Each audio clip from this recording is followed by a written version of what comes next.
involves kung fu fighting. Hello Blogineers, we are in Burbank and today we're checking out the Martial Arts History Museum. I didn't know that Elvis Presley did karate. He earned a legitimate first degree black belt and the rest of these are just for show.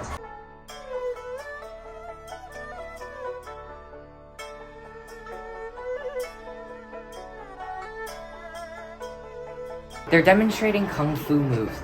And it looks a lot more interesting than what we do at Taekwondo, because at Taekwondo it's just kicking, but here they're going like... Kung fu, Taekwondo, and karate are all different.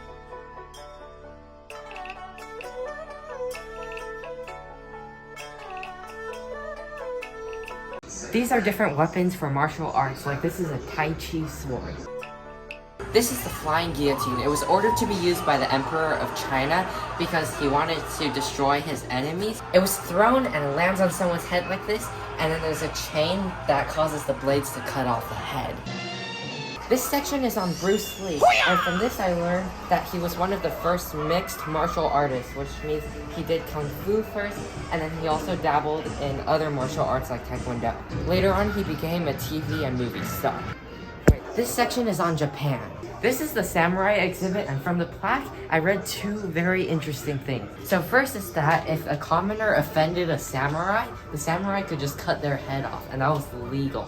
But they do have an ethics code. The second interesting thing, which is actually kind of sad, is that if the samurai is defeated, then instead of living his life in shame, he's supposed to commit suicide. Because death is better than having no honor. I don't agree with that. That's just what they thought.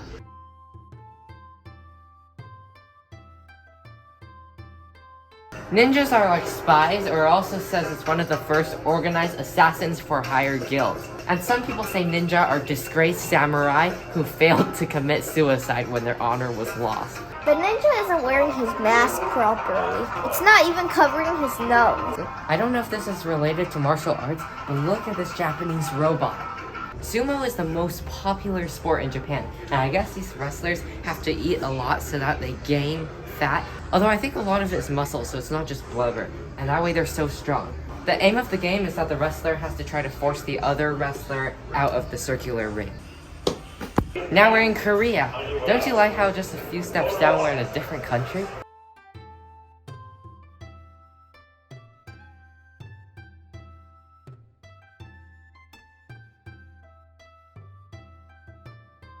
Korean arts are the most popular style in America in regards to school enrollment, and that makes sense because brother and I do Taekwondo.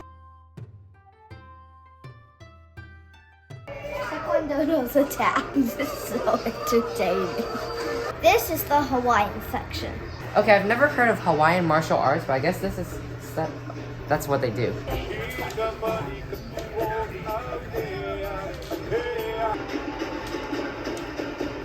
This television shows the Lua style, which is the Hawaiian dance. We've been to Hawaii before and seen a show, and I didn't know that it's considered martial arts, but it is.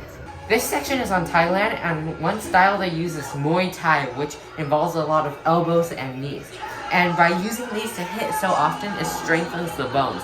But I don't know if I would want to try. That seems so painful. Finally, we're in the USA. Karate was made popular in the US in the 1980s when Karate Kid was released. Because when people saw Daniel doing karate, they're like, hey, I want to do karate. And my dad was one of those people who saw Karate Kid and then decided to enroll. Lastly, we're going to check out the John Kakura media section.